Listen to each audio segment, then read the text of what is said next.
Hello, everyone. It's just a few days before Christmas, and I'm exhausted. I've been working on so many projects, it's pathetic. Some will be done in time for Christmas, some won't, but I'm still working as hard as I can to crank them out. But I thought I'd take a few minutes and I'd share a story with you about the greatest Christmas present that I've ever received. So, when I was growing up, we didn't have a whole lot, but my mom always managed to make Christmas something special. Uh, she absolutely loved Christmas. She would put up two trees. In the family room, we would have this great big live Christmas tree, biggest she could find, and she would decorate that up. And then in the living room, we had an artificial tree, which had the classier ornaments on there. It was looked a little bit fancier. So if you walked in the front door, you would see this Martha Stewart Christmas tree back before there was a Martha Stewart. Then you walked into the family room and you would see the haphazard one that was just there for to hold all the ornaments that everybody loved. But yeah, that was Christmas. And but then it's 1991, December of 1991, and I had worked all night, and I went to college in the morning and did about 4 hours of classes in the morning, and I came home. It was about 12 o'clock, and I collapsed into bed. I was completely exhausted. At about 2 o'clock, my mom comes and she wakes me up, and she says to me, "You think you can drive me over to the city? I have an appointment at the hospital." She was battling breast cancer, and she said, "I have an appointment at the hospital. I thought I'd be able to drive, but I just don't feel like I'm up to it." So here I was. I had worked all night, gone and did like 4 hours straight of classes, and I was completely exhausted. I had 2 hours sleep, so I was pretty cranky and miserable. And I don't even know that I even tried to hide it about how crappy I was feeling. She had tried a few times to say how much she appreciated me, like getting up and taking her over there, which I was just like, grumble, grumble, yeah, yeah, whatever. And so I pull up in front of the hospital, and she motions over to the orderly who brings over a wheelchair for her. And I'm thinking, like, you know what? You walked out to my car, okay? Is this just sort of like theatrics, or are you actually this bad off? So they wheel her off, and I head back home. I go to sleep. I get up in a couple hours, and I go into work, and I work overnight. It's now Saturday morning, and I come home. I get home by 8 o'clock, and I just collapse into the bed. I am so drained. I'm completely exhausted, and I fall asleep right away. Till about 2 hours later, my brother Ed comes in, and he says, "Listen, just thought you should know, Mom slipped into a coma, and they don't know if she's going to come out of it." So here I was, uh, thinking to myself, great. The last things that I said to my mom, and I was acting like a jerk. I was acting like I was so inconvenienced as she's battling this cancer and that wants to kill her. And I'm irritated because I am a little sleep deprived. So a little bit later, I went back to sleep and I got up and I went to work that night. And a couple of days later, she came out of the coma. And um, my mom and I didn't necessarily get along that well. Um, we we would butt heads a lot, and I would get a little bit irritated when things always seemed to find their way back to centering around her. She was a little bit of a narcissist, but yeah, I found that uh, I was very aware of all of the disagreements that we'd had and some of the harsh words that I had said, and um, just being very aware that those could have been the last things that my mother ever heard from me. Um, thank God, she came out of the coma, and I knew what I had to do. I went and bought these little tiny battery-operated Christmas lights, and I decorated her hospital room because she loved Christmas. I even brought her a miniature Christmas tree to keep in there. And we got a chance to put all the baggage aside and put it all to rest so that um, everything that needed to be said was said, all the I love yous and the thank yous and all that. And she held on until after Christmas, and January 3rd, 1992, I got done work, and I felt this, I should probably go up to the hospital. I should probably go up there, but at the same time, there was this voice inside my head that said, don't go up there. Just meet your brothers over at her house and start packing it up, because we knew the end was pretty close. She had developed tumors growing on her spinal cord, and it wasn't going to be long. She was paralyzed from the waist down. And so I went over to her house and started helping pack things up into boxes and so forth. And the phone rang, and my brother Mark answered it, and they let us know that she had passed.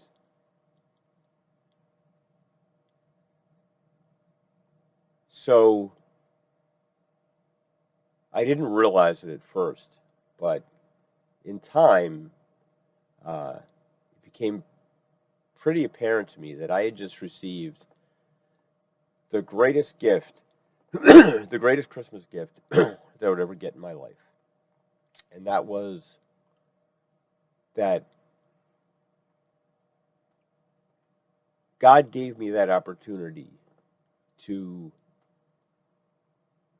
put things to rest, to say goodbye, and so that the last things that I ever said to my mom weren't words of like an attitude of bitterness and inconvenience, but gave me the ability to do something nice for her and decorate her hospital room with, Christmas decorations and so forth, which would brighten her mood up a little bit. And so when she passed, there weren't any regrets. And as time went on, I realized that I wasn't the only one that gift was meant for. And I consider it an obligation or my job to sort of spread that word out there a little bit.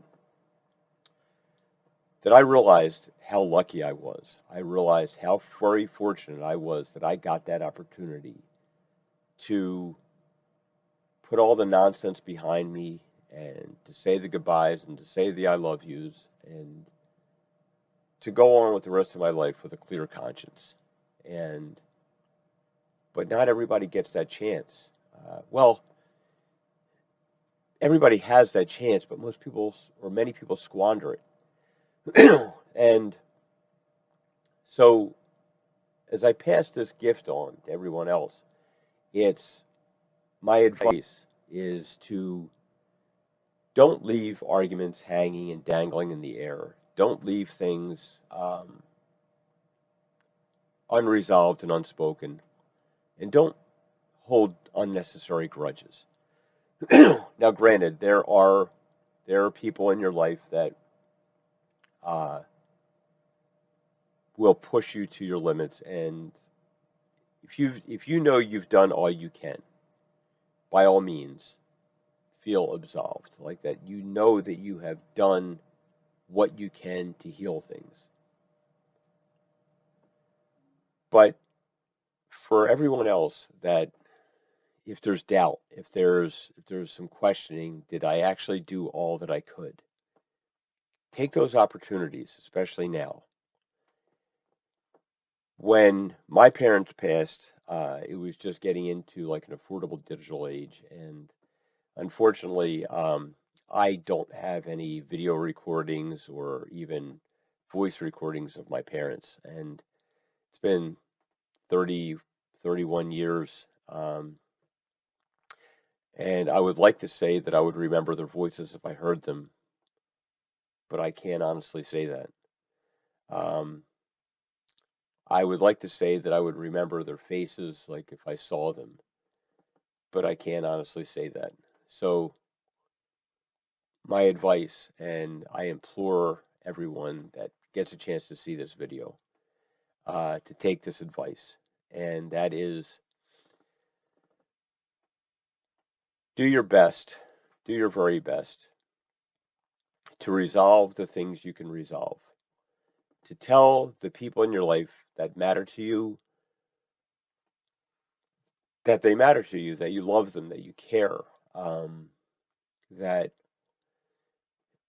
the arguments that you may have had are really not that important.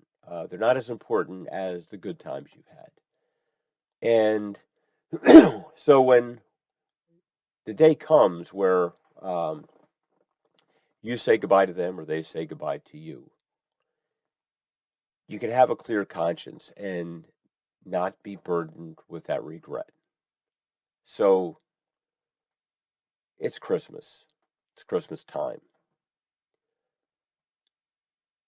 Take the opportunity and be with the people that you care about if you can. If it means picking up a phone because you can't physically be with someone and call them. Do something that matters, that reaches out to someone, uh, if there's someone in your life like that. Because the worst thing in life is regret. And it's not something that we get to take back too easily. So if you get the opportunity to tell the people that you love how you feel and that you're sorry for any hurt you may have caused, you will rest easier, you'll feel better, and you'll be able to heal much faster than if you don't. So that is the greatest Christmas gift that I ever got, was the chance for me to say goodbye and to not carry a lifetime's worth of guilt and pain along with me. And it's my hope that there are people out there, even if it's just one person, that hears this advice and, I don't know, maybe they bring their mom a cup of coffee and they sit down and they talk. And even if she turns the conversation around and makes it about her, it's okay. Someday you won't have that conversation, and someday you'll miss it. Take those chances, take those opportunities, and be the person that you want to remember yourself as, and be the person that gets to tell someone else, I had this opportunity in my life and I took it. So you tell someone who may be having that opportunity and they might not be taking it. So please, please, for your sake and for the sake of the people you care about, don't hang on to those grudges. Don't hang on to that anger. Let it go. And be that person, be that bigger person who, if you can, if, you know, if someone is not completely abusive to you and torturous, so you know that you did what you could. But that's it. So I'm wishing everyone a very Merry Christmas and Happy New Year, and enjoy the time that you have, because the older you get, the more you realize that it really does go by so fast. Merry Christmas, everyone.